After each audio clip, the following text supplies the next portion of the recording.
We have all at some point or another fallen down the hole of unsolved paranormal events, whether theories about tragedies or ghostly encounters that just don't seem to make sense.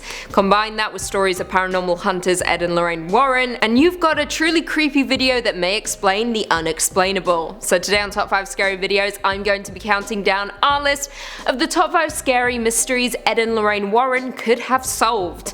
Before we begin, be sure to stick around until the end of the video where I'll be responding to some of your comments. And with that, let's jump in. Coming in at 5, the Mary Celeste. The Mary Celeste was an American merchant brigantine which was discovered adrift and deserted in the Atlantic Ocean off the Azores Islands on December 5th, 1872. Yep, this is already setting up to be the perfect case for our friends Ed and Lorraine Warren, if they had been alive in the 1800s, that is.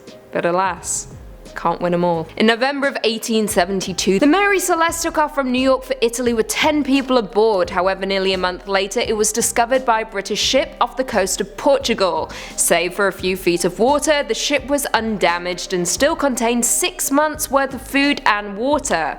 The last entry in her log was dated 10 days prior. Her cargo was intact, and the captain and crew's personal belongings were undisturbed. None of those who had been on board were seen or heard from again.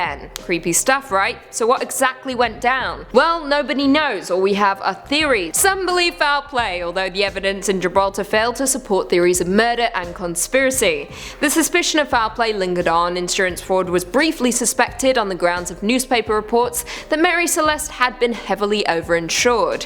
However, let's talk about the lifeboat. There was one lifeboat aboard the ship, which was never discovered. Now, one theory suggests that the transfer of personnel to the yawl may have been intended as a temporary safety measure. More speculation suggests that the state of the rigging and ropes that the ship's main halyard may have been used to attach the yawl to the ship, enabling the company to return on board when the danger had passed. If the line had parted, however, Mary Celeste would have sailed away empty, leaving the yawl to founder with its occupants. As of today, the fate of the Mary Celeste remains largely a mystery. Pirates would have left the ship in a worse state than how it was found, and mutiny seems unlikely. My money is definitely on sea monsters or angry ghosts haunting the seas.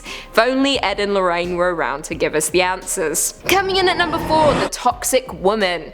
Around 8:15 p.m. on February 19th, 1994, paramedics wheeled a young woman into the emergency room of General Hospital in the Southern California city of Riverside. The woman was awake but responded to questions with only brief and incoherent questions. The woman was Gloria Ramirez, who was just 31 years old and had cervical cancer. Her blood pressure was extremely low and her heart rate was incredibly fast. Now this is where things get weird.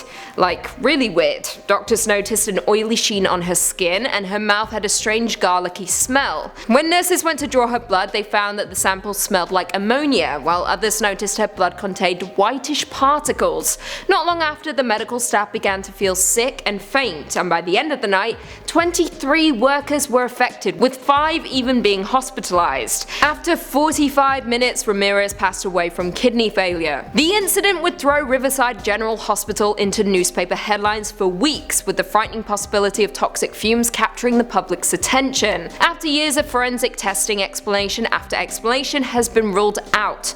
No one will ever know what happened to Ramirez, though it was likely toxic. Other theorists are calling for something else. Something paranormal. Something that only Ed and Lorraine Warren could figure out. Coming in at number 3, Overton Bridge. Overton Bridge is a Category B listed structure over the Overton Burn on the approach road to Overton House in West Dunbartonshire, Scotland. It was completed in 1895 and designed by the landscape architect H.E. Milner. Though scenic and incredibly beautiful, this bridge has a haunting and unexplained mystery surrounding it. According to Glasgow skeptics, a tale of dogs leaping from the bridge to their deaths has been on the internet since 2005, when it was mentioned in passing on a forum about hidden sites in Glasgow. However, it was when the Daily Mail published an article about it that things began to take off. Now known as the Bridge of Death, at least 50 dogs since the 1960s have thrown themselves to their death in the gorge below. The canine deaths have prompted claims of paranormal activity at the bridge, with paranormal investigator Brian Dunning asking, is it possible for a dog to commit premeditated suicide? Yes. In 2019, the owners of the Overton house were interviewed for the New York Times, in which they said that in the 17 years that they lived there, they had seen a number of dogs which had become agitated, jump and fall from the bridge. Spooky stuff. However, it's not just the curse of the dogs that plagued the bridge. In October 1994, a man threw his 2-week-old son to his death from the bridge because he believed that his son was an incarnation of the devil. So sweet. Father of the Year. He then attempted to commit suicide several times, first by attempting to jump off the bridge, and then later by cutting his wrists. Honestly, the paranormal events surrounding this bridge will never be solved, but I would have loved for Ed and Lorraine to visit the site and try to reach out to the It's like a joke. It's a joke. But I would have loved for Ed and Lorraine to visit the site and try to reach out to the demonic forces surrounding it. One day. Their ghosts will come back. In at 2, the Atlas Vampire. The Atlas Vampire was an unknown assailant who committed the unsolved vampire murder in Stockholm, Sweden in 1932. Yep, you heard me correctly. A vampire. In 1932. On May 4th, 1932, a 32-year-old sex worker, Lily Lindstrom, was found murdered in her apartment in the Atlas area of Stockholm. She had supposedly been dead for 2 to 3 days before the police broke into her apartment. She had suffered blunt force trauma to the head and was discovered completely naked and face down on her bed. Now, what makes this case noteworthy is what was missing from the scene: blood. All of her blood.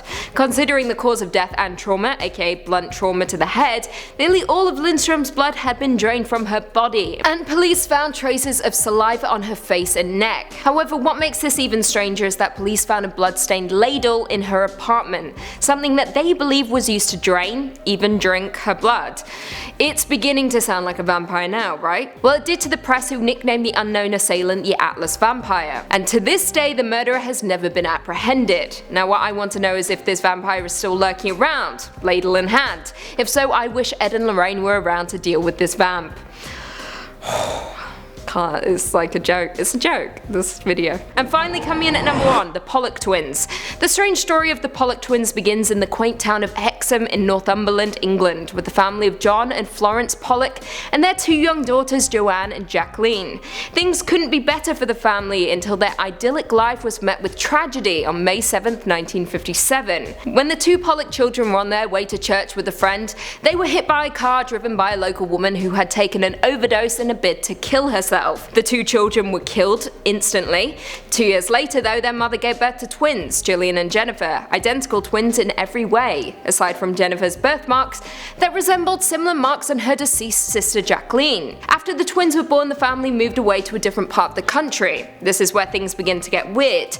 Gillian and Jennifer started asking for toys favored by their dead sisters. And when the family moved back to Hexham, the twins supposedly recognized landmarks they had never seen before. These odd occurrences were enough evidence for Dr. Ian Stevenson to write about the twins in a book about reincarnation, claiming they were reincarnations of their older sisters. Now, it is worth noting that Stevenson himself considered the possibility that the twins were perhaps influenced by what their parents had said in the past, but he eventually came to the conclusion that it would have been impossible for them to mold their behaviors and recollections to match the dead twins. It is unknown what is going on with the case of the Pollock twins or what it means for the reincarnation as a whole. At the end of the day, though, it's an unexplained phenomenon that only Ed and Lorraine could have solved. But alas, the world is cruel. Well, there we have it. Do you guys agree with our list? Were there any mysterious events that you think Ed and Lorraine could have solved? Leave us all your thoughts and feelings in the comments down below, and perhaps we can do a part 2. Before I go though, I just want to respond to a few comments from one of our last videos. Top 5 scary books that should be turned into horror movies part 2. Thorin693 said, my top book to turn into a horror movie, The Life and Times of Queen Lucy. Bless up. That'd be too scary. Too spooky. Kel said, Lucy the Dark Queen of top 5. I recommend I, Lucifer by Glenn Duncan. It's about God offering the devil a chance back into heaven if he can live a decent life as human. It's quite a tale. Wow, that sounds great. I'll have to check it out. Anything to do with the devil? My husband. Clarissa King said, I love Lucy's attitude. Thank you. My parents probably don't. Or my friends, or my girlfriend, or my boss. The Real Thanos said, all hail the Queen of Darkness Lucy, kneel before her might. You heard the Mad Titan, go down. And on that note, if you haven't already, be sure to give this video a big thumbs up, subscribe, and turn on notifications so you never miss another scary vid. And until next time, see you later.